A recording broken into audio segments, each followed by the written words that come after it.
Democrat governors and mayors in not just Minnesota, but in states across the country are essentially, they've referred to ICE agents who, again, are brave men and women. And I would encourage everyone in this room, and I would encourage Governor Walz and other Democrats who are demeaning law enforcement to sit down and have a cup of coffee with an ICE agent or a Border Patrol agent. These are great, patriotic men and women who have families, who put on the uniform every day and are following our nation's immigration laws at the direction of their bosses and again, at the direction of the law. They are simply trying to enforce the law.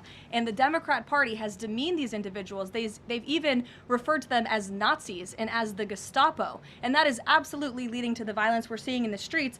If you look at some of the images out of Minneapolis last night, look at this vehicle. Look at what it says. It says F ICE. You have these individuals who are putting their middle finger, proudly so, at the camera. Another ICE individual, a vehicle that was vandalized last night by these left-wing agitators. People don't do this without encouragement from people in power who make them feel like it's okay. Here's another one. And I'm pretty sure this car, you can't see it, said the best agent is a dead agent or something to that effect.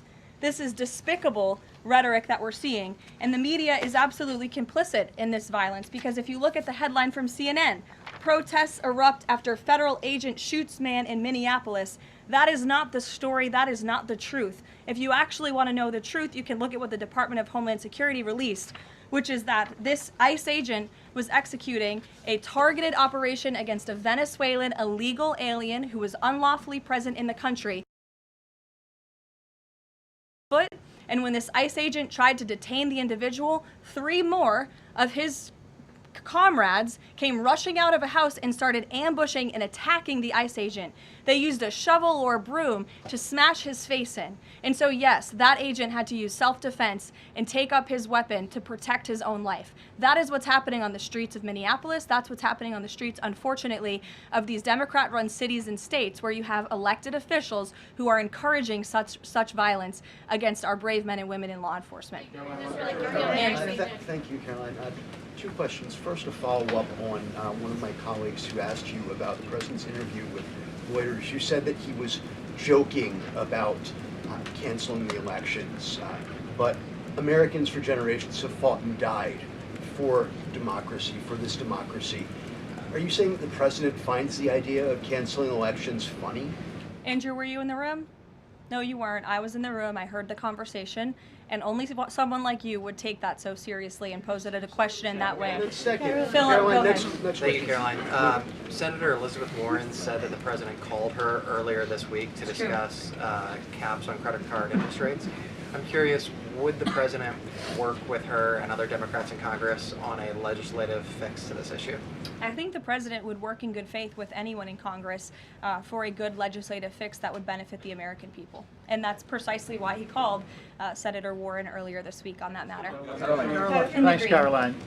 Earlier you were just defending ICE agents generally, and earlier on Secretary Noem spoke to the media, and she said, among other things, that they are doing everything correctly.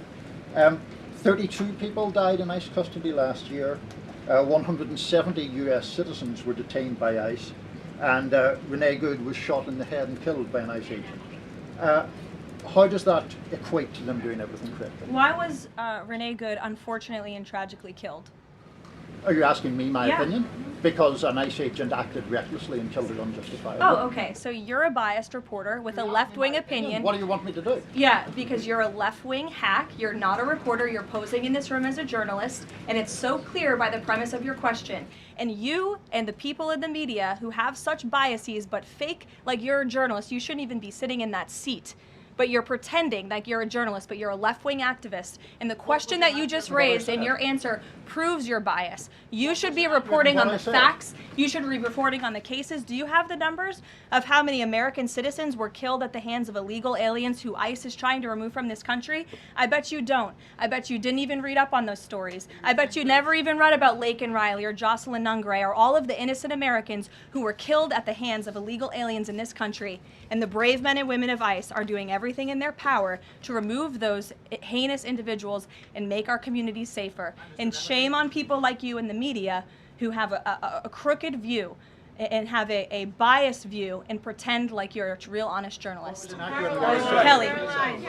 Two quick questions on Iran. I wanted to ask first, just if you can say, how close was the president to potentially launching strikes last night, and was it the Gulf states that convinced him not to do that, as some of the region there have said? Well, look, Kelly, I know there's been a lot of speculation in the media about what the president is going to do at any given moment or any given night. And I would say a lot of these stories, to be honest with you, I've been reading them, and they have been based on anonymous sources who are pretending or guessing to know the president's thinking.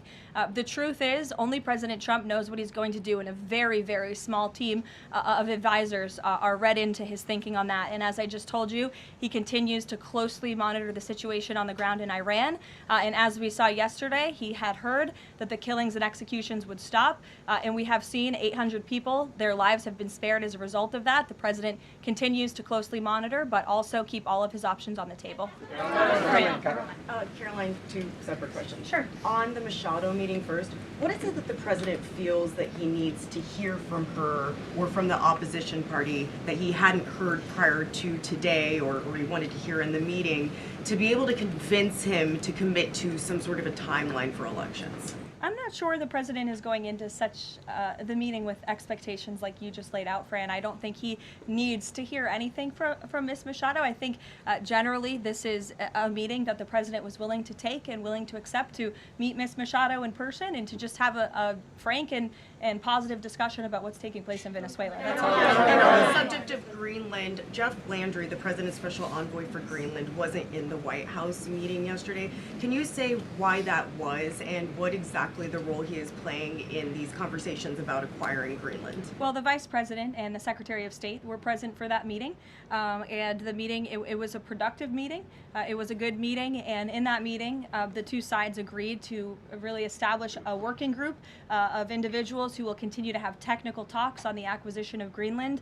Those talks will take place, I'm told, every 2 to 3 weeks, so this is a conversation the administration intends to keep having with the Danes and with the respected delegation from Greenland. But the president has made his priority quite clear. He wants the United States to acquire Greenland. He thinks it's in our best national security to do that.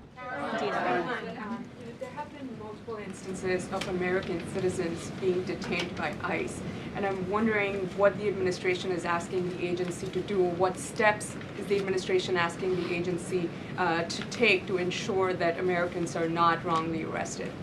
Obviously, ICE is focused on detaining individuals who are unlawfully present in the country. And there have been hundreds of thousands of illegal aliens who have been arrested and detained and deported from this country by ICE over the course of the last year. And that's their intention, and that is their goal. Elizabeth. Thank you, Caroline. What about when Greenland reportedly sent troops over there? Does that change at all what the president is doing on this? And then a second question. Yesterday, in a Senate help hearing, Senator Josh Hawley repeatedly asked a doctor if men can get pregnant, and she did not directly answer that. What are your thoughts on that? Well, to your first question on Greenland, I don't think troops in Europe impact the president's decision-making process, nor does it impact his goal of the acquisition of Greenland at all. To your second question, I mean, anyone in their right mind with common sense who's speaking honestly and candidly will say that men cannot get pregnant. And I think I can attest to that myself. So thank you all very much.